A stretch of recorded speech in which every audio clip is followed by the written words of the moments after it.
Hello student, welcome to O2 exams. मैं हूं सोनम और आज इस वीडियो में हम कंप्लीट करने वाले हैं 3 नए आपराधिक कानून 2024। 3 नए आपराधिक कानून 1 जुलाई 2024 से पूरे भारत में लागू कर दिए गए हैं, तो उनसे रिलेटेड आज की इस वीडियो में हम मोस्ट इंपॉर्टेंट क्वेश्चन कवर करेंगे, साथ ही इंपॉर्टेंट फैक्ट्स भी क्लियर करते हुए चलेंगे। तो आप सभी लोग वीडियो के लास्ट तक बने रहिएगा। आज के ये वीडियो काफ़ी इंपॉर्टेंट हो जाता है आपके हर एग्जाम के लिए, चाहे आप किसी भी कॉम्पिटिटिव एग्जाम की तैयारी कर रहे हो। तो जो ये 3 नए आपराधिक कानून लागू किए गए हैं, इसमें आपको ज़्यादा डीप में जाने की जरूरत नहीं है, आपको बस बेसिक जानकारी लेनी है, क्योंकि आप कानून के छात्र नहीं है बल्कि कॉम्पिटिटिव एग्जाम की तैयारी कर रहे हैं। तो आपको बस यहाँ पे बेसिक जानकारी लेनी है। तो चलिए चलते हैं, यहाँ पे समझते हैं 3 नए आपराधिक कानून कौन कौन से हैं। चलिए वीडियो के लास्ट तक बने रहिएगा आप लोग। अगर हमारे चैनल पर नए विजिट किए हैं तो प्लीज़ चैनल सब्सक्राइब कर लीजिएगा O2 एग्जाम्स को। चलिए यहाँ पे देखेंगे, पहला क्वेश्चन आपका दिया गया है 1 जुलाई 2024 से भारत में कौन सा नया आपराधिक कानून लागू किया गया है। तो याद रखिएगा, जो IPC थी और CRPC इन दोनों को खत्म करके इनकी जगह पे 3 नए आपराधिक कानून लागू कर दिया गया है। यह 3 आपराधिक कानून कौन से हो जाते हैं? तो यह भारतीय न्याय संहिता 2023, भारतीय साक्ष्य संहिता 2023 और भारतीय नागरिक सुरक्षा संहिता 2023। उपयुक्त सभी आपका राइट आंसर हो जाएगा। यह तीनों जो आपके नए आपराधिक कानून हैं, ये 1 जुलाई 2024 से पूरे भारत में लागू कर दिए गए हैं। अगर हम बात करें यह जो 3 नए आपराधिक कानून हैं, यह संसद में कब पारित हुए थे? तो यह संसद में आपका दिसंबर 2023 में ही पारित हो गया था। ठीक है, दिसंबर 2023 में पारित हो गया था, लेकिन यह पूर्ण रूप से जो पूरा भारत में लागू किया गया वह 1 जुलाई 2024 से भारत में लागू किया गया है। ठीक है, चलिए आगे देखेंगे। यहाँ पे देखेंगे तो यहाँ पे पहला जो आपका यह जो 3 आपराधिक कानून है वो उन्होंने किन किन अपराधों का स्थान लिया है, किन किन। तो यहाँ पे देख सकते हैं, जो पहला था आपका 1860 में बना इंडियन पीनल कोड यानी कि IPC, उसकी स्थान किसने ले ली है? तो भारतीय न्याय संहिता 2023 ने इसका स्थान लिया है।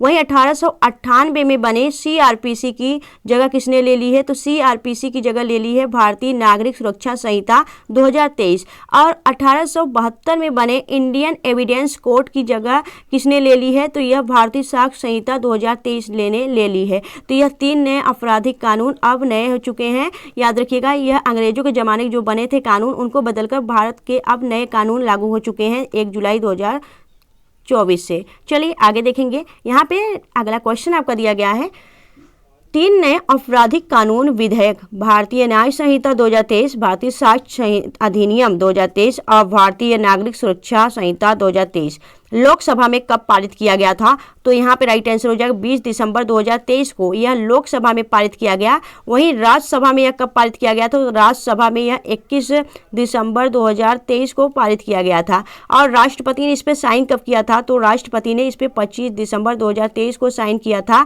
फिर यह आपका एक कानून बन गया और इसे 1 जुलाई 2024 से इसे पूर्ण रूप से पूरे भारत में लागू कर दिया गया है। तो यह आपका राइट आंसर हो जाएगा ऑप्शन सी। नेक्स्ट देखेंगे, यहाँ पे अगला क्वेश्चन आपका है कि रेप के दोषियों की IPC की धारा यानी इंडियन पिनल कोड की जो धारा 375 और 376 थी, उसके स्थान पर किस कानून ने स्थान ले लिया है? तो यहाँ पे उपयुक्त सभी होगा।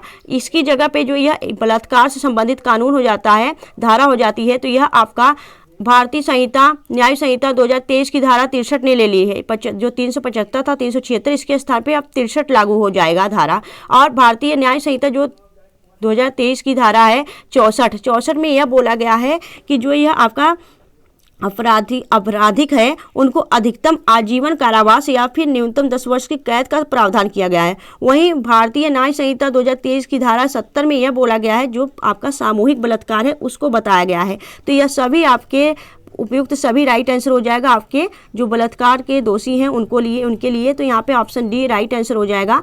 नेक्स्ट देखेंगे, अगला क्वेश्चन आपका दिया गया है कि गैर कानूनी सभा के मामले में IPC की धारा 144 के स्थान पर किस कानून ने स्थान लिया है? तो राइट आंसर हो जाएगा यहाँ पे भारतीय न्याय संहिता 2023 की धारा 187।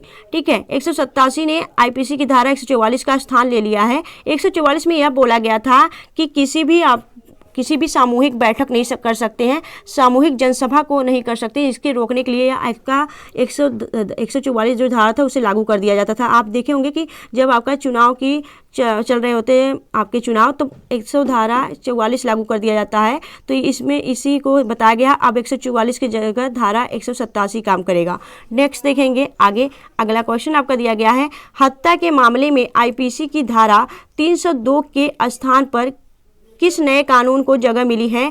तो जो यह इंडियन पिनल कोड की धारा 302 थी, जो कि आपके हत्या को दिखाया गया था, उसमें हत्या के मामले को बताया गया था, वह अब भारतीय न्याय संहिता 2023 की धारा 101 और 103 में यह स्थान ले ली है 302 का। तो यह आपने याद रखना है।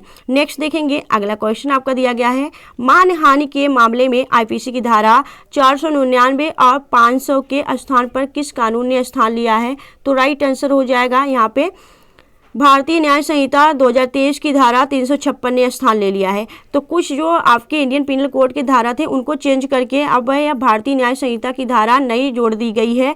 तो यह आपने याद रखना है। नेक्स्ट देखेंगे, अगला क्वेश्चन आपका है कि ठगी या फिर धोखाधड़ी, आप किसी की धोखाधड़ी कर रहे हैं, उनको ठग रहे हैं, तो उस मामले में जो आईपीसी की धारा 420 थी उसके स्थान पे अब कानून ने कौन सी जगह दे दी है नई कानून? तो यहाँ पे राइट आंसर हो जाएगा आपका भारतीय न्याय संहिता 2023 की धारा 316 और 318 हो चुकी है। तो ऑप्शन सी आपका राइट आंसर हो जाएगा। नेक्स्ट देखेंगे अगले क्वेश्चन की तरफ। अगला क्वेश्चन आपका है, देशद्रोह के मामले में आईपीसी की धारा 124 के स्थान पर किस कानून ने जगह ली है? तो देशद्रोह के मामले में जो आपका धारा 124 थी उसके स्थान पर अब कौन सा हो चुका है? तो यहाँ पे हो जाएगा भारतीय न्याय संहिता 2023 की धारा 152। Option A is the right answer. ठीक है, अब आपको बता दें 152 में जो यह नई धारा जोड़ी गई है, इसमें यह भी बोला गया पहले यह राजद्रोह हुआ करता था, लेकिन अब यह देशद्रोह आपका हो चुका है। ठीक है, नेक्स्ट देखेंगे आगे, अगला क्वेश्चन आपका है, भारतीय आपराधिक कानून के क्षेत्र में आईपीसी का विस्तृत रूप क्या है? यानी आईपीसी का पूरा नाम क्या है? तो Indian penal code, option B is the right answer. Next देखेंगे आगे, अगला क्वेश्चन आपका है, भारतीय आपराधिक कानून क्षेत्र में सीआरपीसी का पूरा रूप क्या है, यानी विस्तृत रूप? तो यहाँ पे हो जाएगा क्रिमिनल प्रोसीड्यूसर और कोड। ठीक है, यहाँ पे क्रिमिनल, यहाँ पे प्रोसीड्यूर कोड, या ऑप्शन सी आपका राइट आंसर हो जाएगा, या यहाँ पे सीआरपीसी का पूरा रूप हो जाता है। नेक्स्ट देखेंगे, यहाँ पे जो कितनी धाराएं अब तक बदली गई हैं उनको देख लेते हैं। तो आपको बता दें, जो यहाँ पे हत्या के लिए लगने वाली धारा 302 थी, अब वो छिनौती पर भी लागू होगी, यह भी आपको बता दें। यहाँ पे बताया पहले जो अपराध है यहाँ पे पहले और अब। ठीक है, तो जो हत्या का मामला था वह धारा 302 के अकॉर्डिंग आता था, अब वह धारा 101 में आएगा। वहीं धोखाधड़ी के मामले 420 में आते थे, धारा 420 में, अब वह धारा 316 के माध्यम से बताया जाएगा। अपहरण जो है वह धारा 362 में आता था, लेकिन अब धारा 335 में भी आएगा। ठीक है, बदल चुका है सब धाराएं। यहाँ पे बलात्कार जो 375 376 थे वह धारा 363 हो चुका है। वहीं सामूहिक बलात्कार 376 है, तो 376 अब आपका धारा 70 लग चुका है। और यहाँ पे छिनौती की जो मामला था 356 का, वह 302 हो चुका है। दहेज प्रथा का मामला धारा 304 बी होता था, अब धारा 799 होगा। भीड़ भाड़ हंगामा धारा 144 होता था, यानी जहाँ पे आप जनसभा नहीं कर सकते, भीड़ भाड़, यहाँ 4 लोगों से ज़्यादा इकट्ठा लोग नहीं हो सकते थे, वह धारा 144 थी, अब उसे धारा 187 बना दिया गया है। मानहानि जो आपका ठग करते हैं उनका धारा 499 500 था, अब वह 354 हो चुका है। राजद्रोह कानून धारा 124 से था, अब यह 150 हो चुका है। ठीक है, यहाँ पे देखेंगे देश विरोधी गतिविधि धारा 121 से था, अब वह धारा 146 हो चुकी है। देश के खिलाफ षड्यंत्र धारा 121 थी, अब वह धारा 145 हो चुकी है। वहीं आत्महत्या के लिए उकसाना 306 धारा था, अब वह धारा 106 हो चुका है। तो यह कुछ धाराएं यहाँ पे इम्प्रूव कर दी गई हैं, बदल दी गई हैं। जो पहले धाराएं थी अब वह धाराएं बदल चुकी हैं, यह आपने याद रखना है। यहाँ आप अगर स्क्रीनशॉट लेना चाहते हैं तो इसे ले सकते हैं, इंपॉर्टेंट है। ठीक है, चलिए आगे देखेंगे। तो अगला आपका क्वेश्चन हो जाता है, भारतीय दंड संहिता आईपीसी 1860 कब लागू हुआ था? तो ये जो भारतीय दंड संहिता था आईपीसी 1860 में कब लागू किया गया था? तो यहाँ पे राइट आंसर हो जाएगा आपका 1 जनवरी 1862 में। तो 1 जनवरी 1862 में यह इंडियन पिनल कोड 1860 लागू किया गया था। ऑप्शन सी आपका राइट आंसर हो जाएगा। ये सारे क्वेश्चन इंपॉर्टेंट हो जाते हैं आपके कॉम्पिटिटिव एग्जाम में, इनसे क्वेश्चन पूछे जाएंगे, तो आप लोग इसे ध्यानपूर्वक पढ़िएगा। वीडियो के लास्ट तक बने रहिएगा। अगर आपको वीडियो अच्छी लग रही है, हेल्पफुल लग रही है, तो प्लीज़ वीडियो को लाइक और चैनल सब्सक्राइब जरूर करिएगा। नेक्स्ट देखेंगे, अगला क्वेश्चन आपका है, भारत में दंड प्रक्रिया संहिता CRPC 1973 कब लागू की गई है? तो यह आपका राइट आंसर हो जाएगा 1 April 1974। Option B is the right answer. Next देखेंगे, अगला क्वेश्चन आपका है, हाल ही में लागू नए कानून में कितने अपराधों को शामिल किया गया है? तो राइट आंसर हो जाएगा 21 अपराध को लागू किया गया है इन 3 नए अपराधों में। ठीक है, चलिए नेक्स्ट देखेंगे आगे। अगला क्वेश्चन आपका है कि भारतीय साक्ष्य संहिता 1872 कब लागू हुआ था? तो राइट आंसर हो जाएगा यह 1 सितंबर 1872 में लागू किया गया था। यहाँ पे 1 सितंबर 1872 राइट आंसर हो जाएगा। ठीक है, नेक्स्ट देखेंगे, अगला आपका है, भारतीय साक्ष्य संहिता BNS 2023 में कुल कितनी धाराएं हैं? तो यह जो भारतीय साक्ष्य संहिता BNS, इसमें आपके टोटल कितनी धाराएं हो जाती हैं? तो राइट आंसर हो जाएगा आपका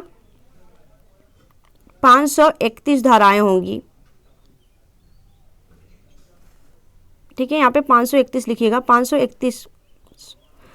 531 धाराएं होंगी। ठीक है, यहाँ पे दिया गया नहीं गया है,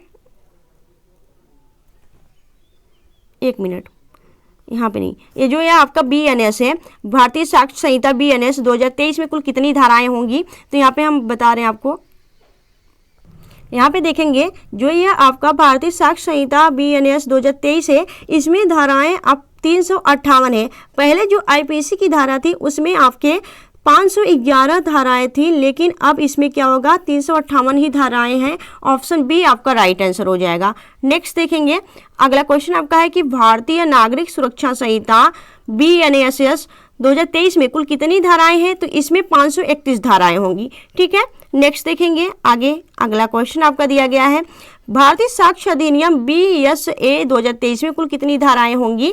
तो राइट आंसर हो जाएगा यहाँ पे आपका 170 धाराएं होंगी। Option A is the right answer. सारे धाराएं आपको पता होना चाहिए कि किसमें कितनी धाराएं हैं, आपसे पूछा जा सकता है एग्जाम में, इंपॉर्टेंट है, ध्यान रखिएगा।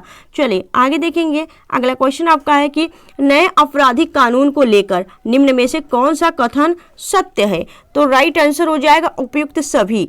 यानी आरोपी का जो पूरा ट्रायल होगा वो वीडियो कॉन्फ्रेंसिंग से होगा। वही सर्च और ज़बरदस्ती जो आपका जब्ती के मामले हैं उनमें वक्त आपकी वीडियोग्राफी अनिवार्य है। ठीक है, सर्च और जब्ती के वक्त वीडियोग्राफी अनिवार्य हो जाएगा। वहीं जो यौन उत्पीड़न के केस हैं, यानी कि बलात्कार के जो केस हैं, उसमें बयान का वीडियोग्राफी होगा, यानी वीडियो उसका बनाया जाएगा। उपयुक्त सभी, यह सभी आपके कथन सत्य है। ठीक है, option D is the right answer. Next देखेंगे आगे। अगला क्वेश्चन आपका है, भारतीय न्यायिक संहिता BNS 2023 की धारा 111 में किस अपराध को परिभाषित किया गया है? तो राइट आंसर हो जाएगा यहाँ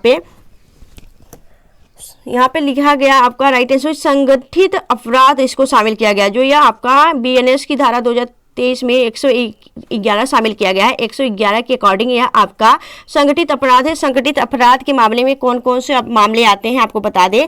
संगठित की श्रेणी में आता है आपका अपहरण, जो कि आपके ग्रुप में किया जाए, अपहरण, डकैती, वाहन की चोरी, वहीं यहाँ पे भूमि हड़पन और इसके साथ ही मानव तस्करी।